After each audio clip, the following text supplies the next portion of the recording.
Alright, so now we're going to do an ionic equation using an acid-base neutralization reaction.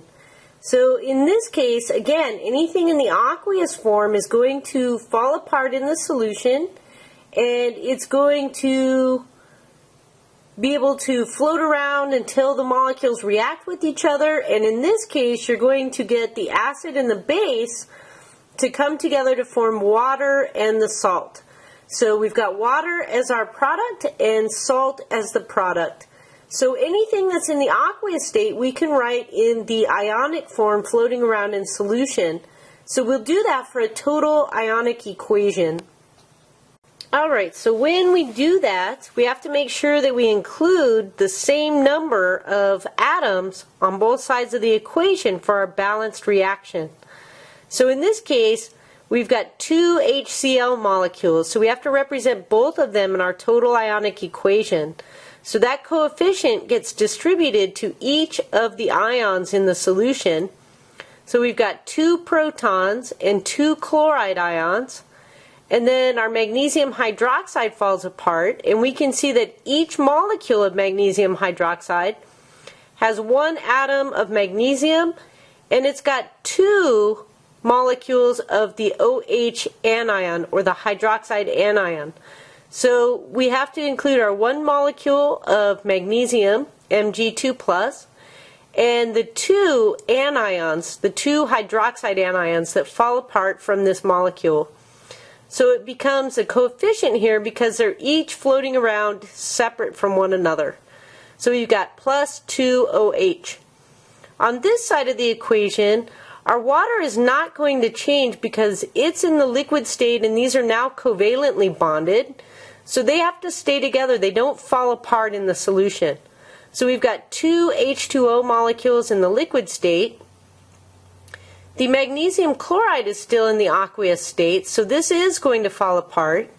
So we've got the magnesium 2+, and then for each molecule there's 2 chloride ions that are going to come off of there. So we see that as the 2Cl-. So the next thing we need to do is to draw our net ionic equation, and we do that by canceling out the things that are the same on both sides of the equation. So we can see that on both sides of the equation that there are 2 chloride ions still, and that there's a magnesium ion on both sides. The H+ and the OH- change from one side to the next. They're present on the right side of the equation, but when they bump into each other, they form a covalent linkage and they create the water molecule in the liquid state. And so they are what's overall changing in the reaction.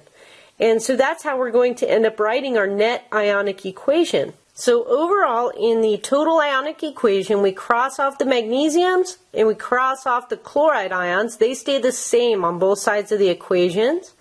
And our net ionic equation then is going to yield 2 protons plus the 2 hydroxide ions to yield 2 waters of molecule. So overall, in an acid-base neutralization reactions, this is a key component that's going on. The acid component's reacting with the base component to form the water molecule. And this is what releases so much heat when that covalent bond is actually forming. So we'll see when we do some acid-base reactions in the lab that it actually gets very warm and it'll generate a lot of heat when these reactions are going on. So overall, these are the steps that you're going to need to take when you're writing your net ionic equations. The first thing you want to do is to balance your equation. Once you have a balanced equation, you start by writing the total ionic equation. And you do this by breaking apart all of the aqueous molecules in the reaction. So anything designated with the AQ symbol, you're going to break apart into the ionic form. They're floating around in the water solution. If you have any solids, liquids, or gaseous materials in the solution, they are going to remain as they are, because these guys are covalently bonded and they cannot break down into independent ions. So next, when you're writing out and breaking apart your ions, remember your rules. Coefficients have to be distributed and subscripts have to be moved to the coefficient position. So when you're breaking apart your aqueous molecules into their ions, the coefficients need to be distributed. So in this example, if you had 6 sodium chloride molecules in the aqueous state, you could write them out in their aqueous form by writing each of the ions. So there's 6 sodium ions, 6 Na pluses, plus 6 chloride ions, 6 Cl minus. Okay, so you also place the subscripts into coefficient positions, and you multiply them with the existing coefficients when necessary.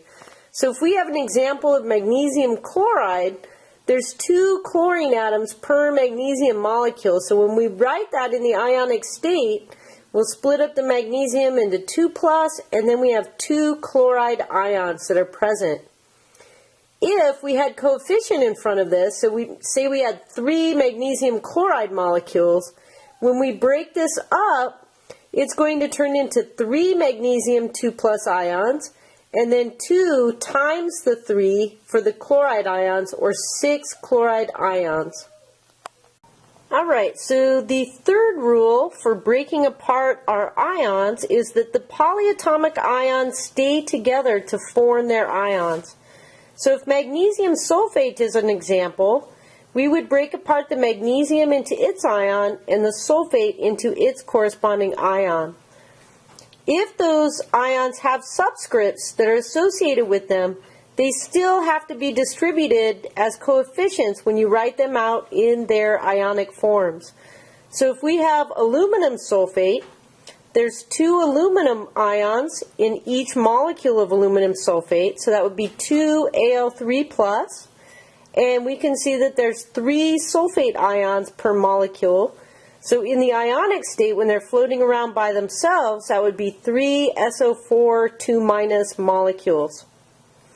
So once you've got your ions written out in the total ionic equation, you want to cancel out what's the same on both sides, and then you can rewrite it as the net ionic equation. So that's kind of a summary or a guideline for building your total and net ionic equations.